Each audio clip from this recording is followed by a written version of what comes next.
Olá pessoal, tudo bem? Então vamos ver hoje aqui a aula 28, que trata de dois governos muito importantes do chamado regime militar, que é o governo Médici e o governo Geisel.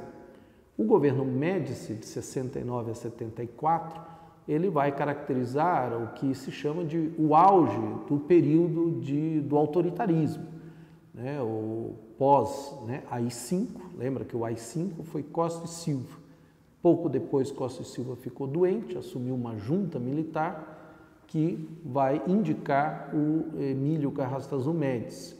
Médici assume com o compromisso de acabar com a reação armada, aqueles movimentos paramilitares que tentavam desestabilizar o regime usando as mesmas ferramentas do regime militar, ou seja, a violência. O Congresso permaneceu fechado ainda por alguns meses, mas depois Médici vai reabri-lo. Porém, a censura prévia e a repressão se tornam ainda mais intensas. Foi um período difícil que os historiadores chamam de anos de chumbo. Porém, atenção, ao mesmo tempo, o governo Médici vai conhecer os efeitos da melhoria do plano econômico, né, do ambiente econômico. O PIB cresce, a inflação baixa, a oferta de crédito aumenta o consumo, investimentos externos e grandes investimentos por parte do Estado, na construção de hidrelétricas, de estradas, portos, aeroportos. E aí nós temos exemplos, né, como a ponte Rio-Niterói, a Transamazônica.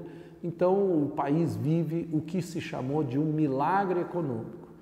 Há um custo para isso, principalmente do endividamento externo, e um outro custo que é a concentração de renda.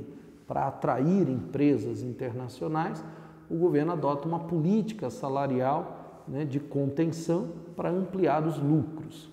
Enfim, o final do governo Médici é marcado praticamente pelo fim da resistência armada, desmantela praticamente todo o movimento, por altas taxas de crescimento, né? Mas no finzinho do governo dele, em 73, ocorre a crise do petróleo, resultado lá do conflito árabe-israelense, que vai pegar o governo de calças curtas e provocar o início, né, o início do fim do milagre econômico, que vai marcar o governo seguinte, que é o governo Geisel.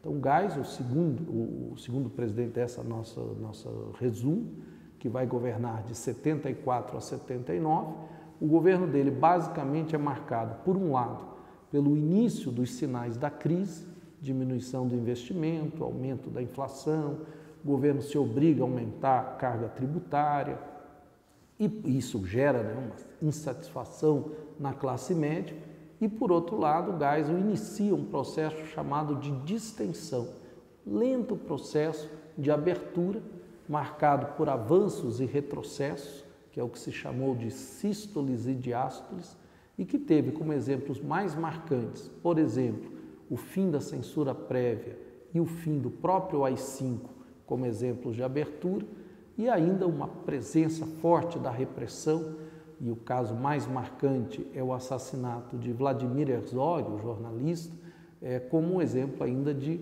resistência ao processo de abertura. No final do governo Geisel, o país tinha avançado bastante para a normalidade. O governo Geisel foi muito importante nesse sentido, mas os sinais da crise econômica e da insatisfação social eram bem fortes. Um último exemplo importante de você lembrar: finalzinho do governo Geisel, começam os movimentos novamente, né, dos operários, movimentos de reivindicação salarial, movimentos sindicalistas, principalmente ali na região do ABC, na região das montadoras de São Paulo. Então, estão aí dois governos bem importantes aí resumidos nessa nossa conversa, tá bom? Um abraço, até a próxima.